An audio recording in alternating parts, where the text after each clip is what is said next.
Et bonjour, ici Cyberbrasian pour servir et bienvenue dans une nouvelle vidéo sur la forteresse du Chaudron Noir de Poblenon. Et oui, et nous allons continuer notre aventure sur la forteresse. Je vous rappelle que nous sommes dans une forêt, qu'on est en train de courir pour pas crever comme des cacas. Voilà. Et eux, et au niveau de mon live, puisque je suis en train de tourner ça en live, ils ont déjà eu ce résumé en beaucoup plus long, mais cette dernière phrase, ils l'ont eu texto. On repart directement sur la scène du Chaudron Noir. Et voilà. Donc la dernière fois, on devait aller en 426, parce que je vous rappelle, on était en train de courir pour notre vie. Vous poursuivez votre route pour vous enfoncer encore plus profondément dans cette jungle grouillante. Le risque de voir surgir une des anomalies qui y vit est omniprésent et c'est pas feutré, ça a pas feutré que vous progressez. D'ailleurs, j'ai pas besoin d'avoir mon casque. La brume s'est dissipée et vous retrouvez le chemin bordé d'une vieille pierre que vous suiviez au départ. Hein. La tour n'est plus très loin, chuchote Félix. Il suffit de suivre ce chantier. Partir d'ici, faites extrêmement attention.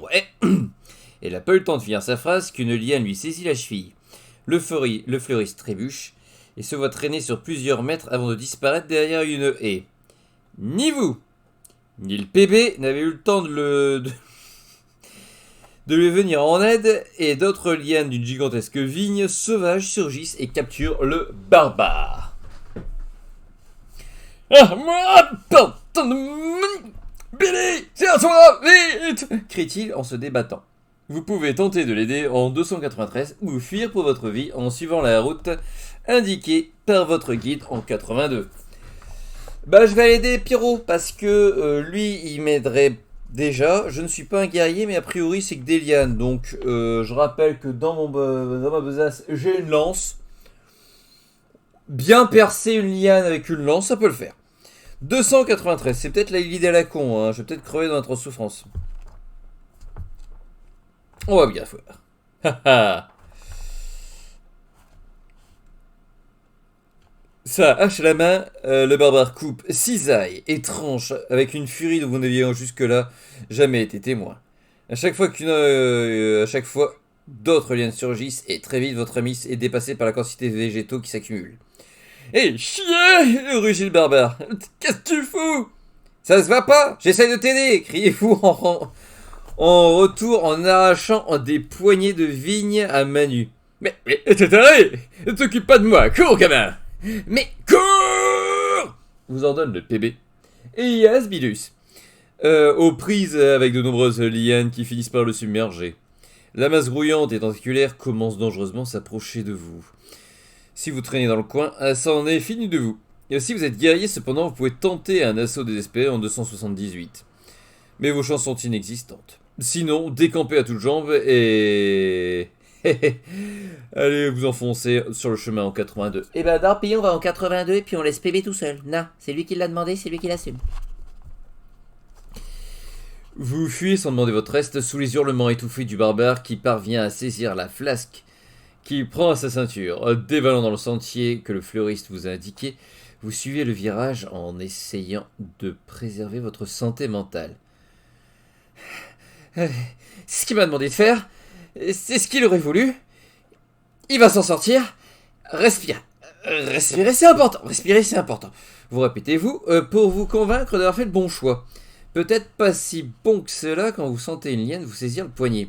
Cette saleté rampante vous a rattrapé et s'apprête à faire subir le même sort qu'à votre ami. Si vous êtes équipé d'un couteau. Et nope. Ou d'une épée. Nope. Misez sur l'acier et libérez-vous en 460. Si vous avez récupéré un flacon d'acide. Nope. Vous pouvez l'utiliser en 432. Si vous ne possédez rien de tout ça, vous êtes mort. Non, je rigole. Votre adresse peut vous sauver sur un jet d'adresse mémorable en 352. Si vous êtes vraiment à bout de tout, priez votre chance en 116.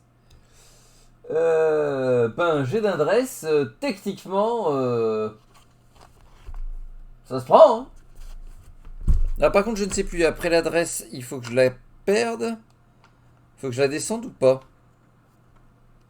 J'ai un doute. Attendez, je vais vérifier ça. Chance, adresse.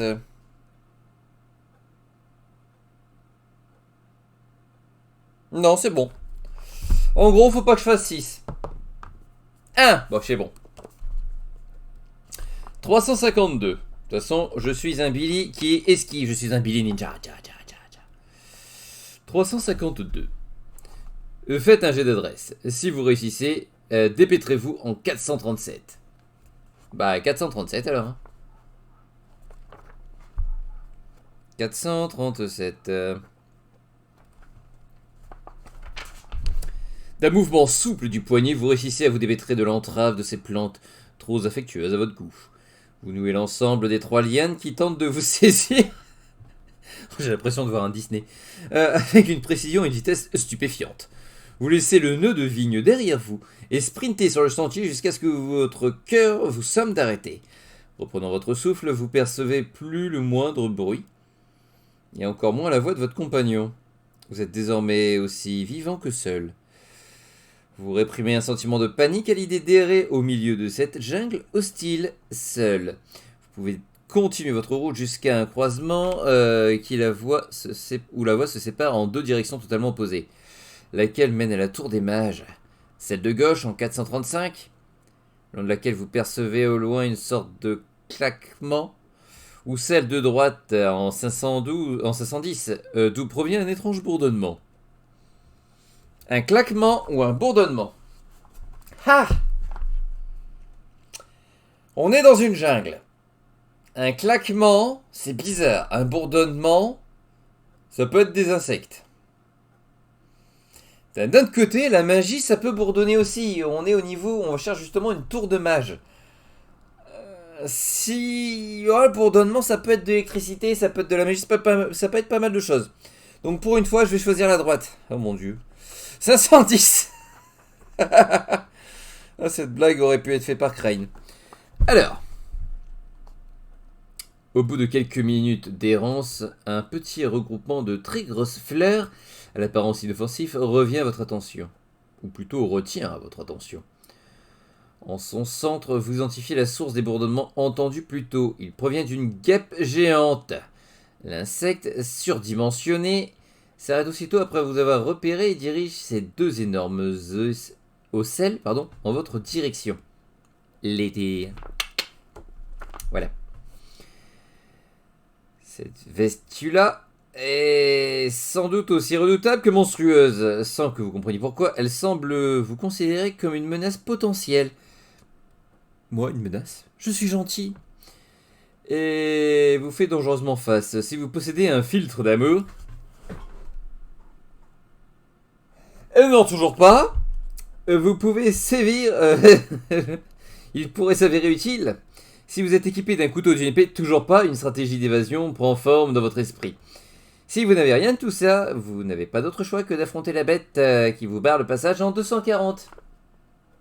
Ah! Au final, c'était pas le bourdonnement de la tour.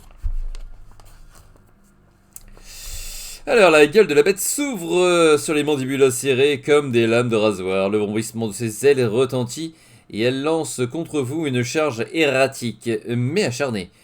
Repoussez-la. Habilité 8, PV 10, armure 0, dégâts 0. Règle spéciale, sur un G1, 2 ou 3, lors de votre phase d'attaque, la guêpe esquive totalement votre attaque et votre contre-attaque critique si vous en avez une, sauf si vous avez été équipé d'une lance ou d'un arc, auquel cas le combat se déroule normalement. Ça tombe bien, j'ai une lance. Oh, pour une fois que j'ai de la chance. Lorsque la créature atteint 3 PV ou moins, mettez fin au combat. Alors, la habilité de 8, j'ai une habilité de 5. Ce qui veut dire que j'ai un désavantage de 3. D'accord. On va laisser moi attaquer. Ah non, c'est lui qui attaque ou c'est moi qui attaque en premier? C'est pas marqué. Je dois la repousser, donc techniquement c'est moi qui vais attaquer en premier. Je rappelle qu'elle a 10 points de vie, j'en ai que... J'ai que 3 PV. C'est pas grave, on enchaîne. Alors, je fais 1.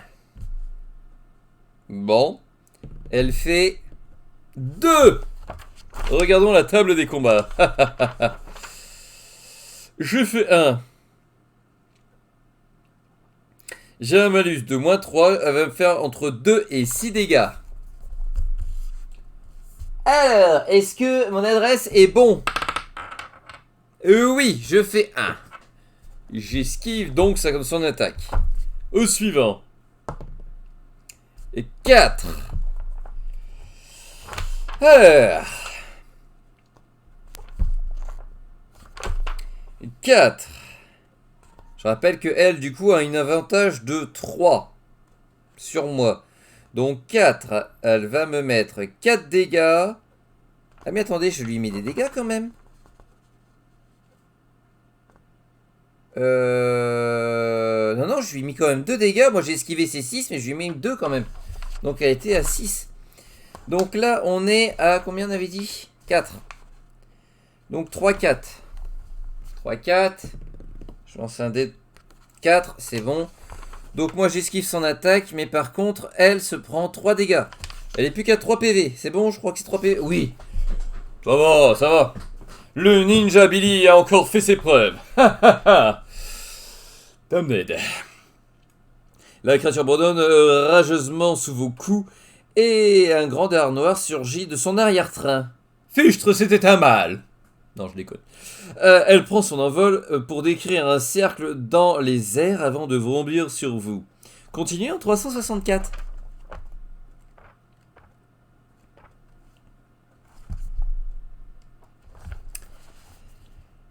Alors qu'elle voltige dans les airs, la tête de la guêpe quitte brutalement son corps dans un formidable giclet de sang formidable giclet de sang noir. C'est dégueulasse. Un éclat un éclat brillant fend l'air en décrivant un arc de cercle et finit sa danse macabre dans la main de l'homme qui vient de surgir du feuillage. Le fleuriste vient de rattraper sa serpe d'or après avoir décapité la créature en plein vol. Il s'approche du cadavre, encore frémissant, pour lui arracher son dard d'un geste expert.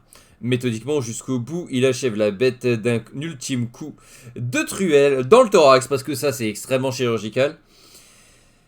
Si tant est que cette aberration de la nature eut un cœur. Eh ben, dit-il en voyant. Et comment ça? Et d'un... Il y en a d'autres? Vous inquiétez-vous en jetant un œil paniqué aux alentours. Eh ben, ouais. Et le grand gars qui était avec toi? Vous comprenez que le fleuriste ne parlait pas de la créature qu'il désosse négligeusement, mais le nombre de touristes qu'il est censé amener à bon port. Il vous tend le dard du monstre après l'avoir nettoyé. Si cette chose t'avait touché, tu servirais d'engrais maintenant. Ah bon? Ouais. Leur dard explose en contact. Assez pour détruire un tronc d'arbre. S'il est trop près de leur ruche. Mais... Ces trucs ont des ruches? Criez-vous en vous retournant vers lui. Avançons avant que les fourmis rappliquent. Répondit-il calmement en reprenant la route. Blanc comme un linge, vous déglutissez péniblement à l'idée que d'autres monstres surdimensionnés surgissent de nulle part. Ajoutez le dard explosif à votre inventaire et filez-lui le train en 510 ou en 519. Alors le dard explosif, je l'ai maintenant. Oui, j'ai un gros dard. Explosif, bien sûr.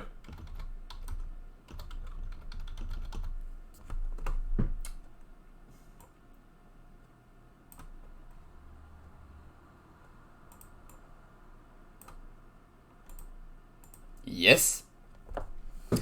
Donc je vais en 519. Bah, ça va, on a réussi à esquiver une grosse guêpe de la mort. On lui a arraché son dard, on l'a décapité. J'ai dit oh, voilà. Laissez-moi penser que c'est mon petit Billy qui a fait le truc comme il fallait et que tout va bien dans le meilleur des mondes. Au milieu de cette jungle opaque, le temps semble suspendu. Vous ignorez si votre marche a duré quelques heures ou quelques secondes quand vous apercevez enfin une petite clairière à laquelle s'émerge la tour des mages. Somptueux cylindre de pierre blanche, l'édifice s'élève à des hauteurs vertigineuses Il se tient au milieu d'un petit parc tout à fait raisonnable et bien entretenu. Soulagé de pouvoir enfin vous tenir dans un endroit qui ne cherche pas activement à vous dévorer, vous faites le tour de l'édifice, vous ne trouvez aucun accès à la base vous permettant de pénétrer à l'intérieur. Vous vous asseyez pour réfléchir sur l'un des petits bancs installés contre le mur de la tour. Vos yeux vagabondent dans cet enclos bucolique qui contraste avec l'orée menaçante de la jungle qui l'entoure. La paix fragile qui règne dans ce sanctuaire floral pourrait même être agréable si vous ne redoutiez pas les dangers que renferme cette masse verdoyante. Si vous êtes arrivé en compagnie du barbare, poursuivez en 260. Si c'est le fleuriste qui vous a escorté jusque-là, il continuait en 380. Ce qui veut dire que si on avait pris l'autre côté, on aurait rencontré le pyro-barbare. Mais là, j'ai le fleuriste, donc logiquement, il sait il sait les choses. Et j'ai récupéré un dard explosif. Un bruissement de feuilles retentit à côté de vous. Quelque chose s'anime sur votre gauche. Peine le temps de comprendre la raison qu'un fracas monumental brise le silence. Feuilles et bris de bois pleuvent subitement autour de vous après qu'un hurlement bestial se fait entendre. Tout ce qui volait ne vole plus, laissant apparaître la silhouette passive du pyro-barbare, dont l'expression courageuse et enragée laisse soudainement place à une joie soulagée. Ah ah ah ah, je le savais! Je le savais, enlevez-vous de joie en même temps que votre ami. Il était inconcevable que les aventures de ce puissant guerrier s'achèvent ainsi. Certaines forces de la nature sont inarrêtables, et vous pensez que votre ami en fait partie.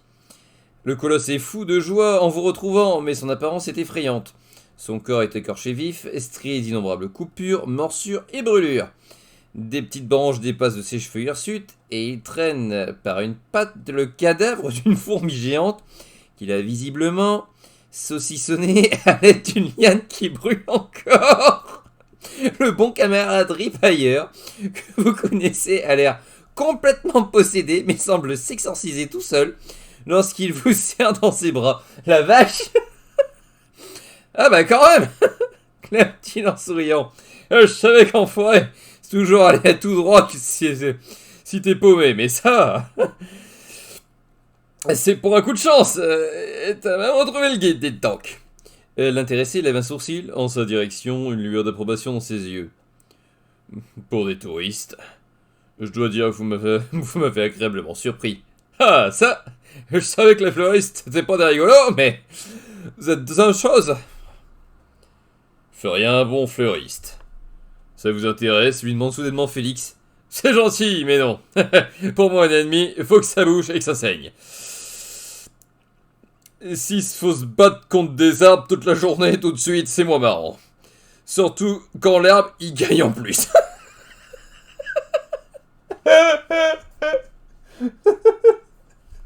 GG à la Kili. Cette fois-ci, Félix se fend d'un petit sourire, se contente de hocher la tête. Poursuivez en 386.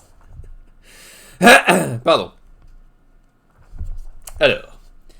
Après un petit temps de repos, vous prenez l'inspection de la base de la tour en cas où vous auriez raté quelque chose. Malheureusement, rien ne semble perturber la surface de ce mur blanc, si ce n'est le lierre élégant qui l'enlace. De ce que je sais, il n'y a pas de porte, vous dit Félix en inspectant son équipement. Sur ce, je vais vous laisser. Bonne journée et longue journée à vous. C'est juste, bonne chance. Enfin, bonne coupe. Quoi? Vous n'allez pas nous abandonner ici quand même? Vous étiez-vous paniqué par le regard stoïque du fleuriste? Vous n'avez rien à craindre. Si vous suivez le chemin en partant, le jardin n'attaque que les gens qui sortent. On n'attaque jamais les gens qui sortent. Seulement ceux qui rentrent. Mais ça fait aucun sens. Pour plus que le reste. Je pense que c'est le principe de l'endroit. Ah, au fait, c'est pour vous. Termine-t-il en vous tendant une grosse corde. Et bonne chance. La mission achevée, il disparaît dans la forêt d'un pas tranquille. Si vous ne saviez pas ce qui l'attend à l'intérieur, vous juriez qu'il part pour une simple promenade. Vous redirigez votre attention sur la tour, Votre admet, 1, 2, 3, 4, que votre ami inspecte déjà. C'est vachement beau quand même, hein. Puis c'est vachement haut aussi, remarquez-vous innocemment. Ouais. Tu penses qu'on peut grimper par là? Ouais. Ça te fait peur? Ouais. Répondez-vous à votre tour. Vous tordez le cou aux côtés du barbare en scrutant à la hauteur vertigineuse qui s'élève devant vous. Là, non. Là, fait-il en pointant du doigt en renforcement au loin. Et je vois une fenêtre au sommet. C'est pas une corniche plutôt? Non, le légume ça pousse pas aussi haut. Je croyais que t'étais fermier. Bon bah, quand faut y aller, hein. Pensez, vous poussez un soupir en vous massant la nuque avant de lui tendre la corde. Cet instant de paix vous fait regagner 2 points de vie. Mais j'en ai pas perdu. Fichtre. Si vous avez un kit d'escalade, entamez votre ascension 268, 265. Oui. Oui, pour une fois, je vais me simplifier la vie. 265.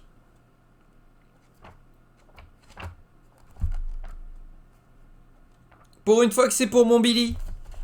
Le PB leste la corde en la nouant avec une lourde pierre, puis la laisse tournoyer comme une fronde avant d'effectuer un formidable lancer. Le rocher s'élève longuement dans les airs, avant de retomber sur l'herbe dans un bruit sourd. Tu n'y arriveras jamais. Tu le sais, ça. Ricanez-vous dans un air quoi. Te fils unique. Ouais. Répondez-vous sans comprendre. Le premier essai, c'est toujours plus foireux. Regarde ça. Ça, c'est méchant. Cette fois-ci, le rocher s'envole dans les airs et un bruit métallique indique que le caillou s'est bien enroulé à une barre de fer plantée en hauteur. Je t'avais dit que ça. Eh, t'es où, petit? Questionne le barbare en vous cherchant des yeux. Vous avez déjà commencé à escalader une dizaine de mètres de la tour du mage avec votre kit d'escalade, pendant que Pépé lançait son caillou ridicule. Et vous le toisez en jetant un regard par-dessus votre épaule. Il vous fixe, incrédule, avant de vous suivre en riant de bon cœur. Si vous êtes débrouillard... Mais c'est encore moi, ça! Votre poids d'escalade vous vaut un point de gloire! Oh oui! J'ai encore de la gloire! De la gloire! Pour votre Billy préféré!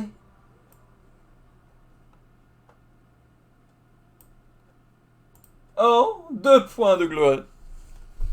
Avant d'atteindre votre but en 360.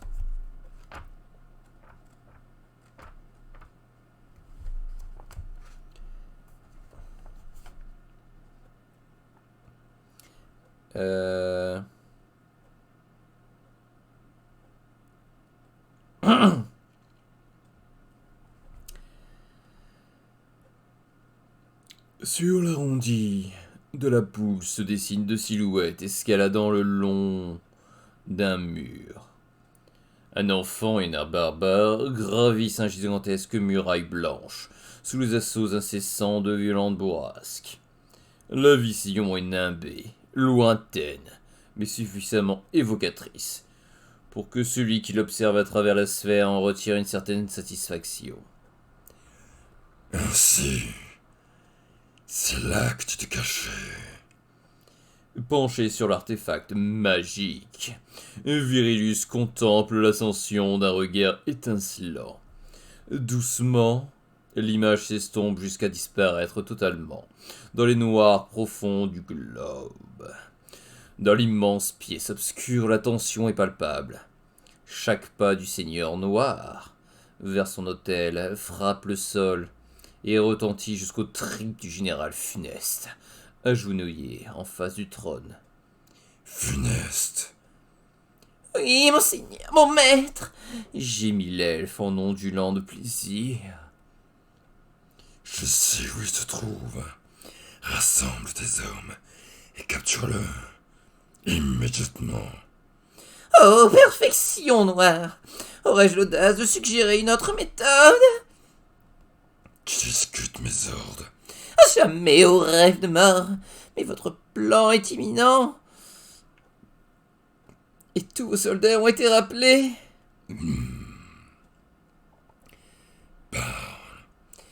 Ah, Minable finesse ou le regard incandescent du ténèbre, et colosse ténébreux qu'il est. Je peux ordonner à mes agents de le capturer. Il suffit de leur promettre une récompense qu'ils ne recevront jamais. Non pas que vous obéir ne soit pas un délice en soi. Très bien. Capture aussi l'autre. Oui, maître. Oh, maître vénéré, j'irai le chercher moi-même s'il le faut. Qu'il a l'air de se rendre là où les hommes frappent pour le faire. Qu'ils attendent la porte rouge. Rouge comme le sang qui bouillonne en moi, à l'idée de vous servir, oh, votre grandeur.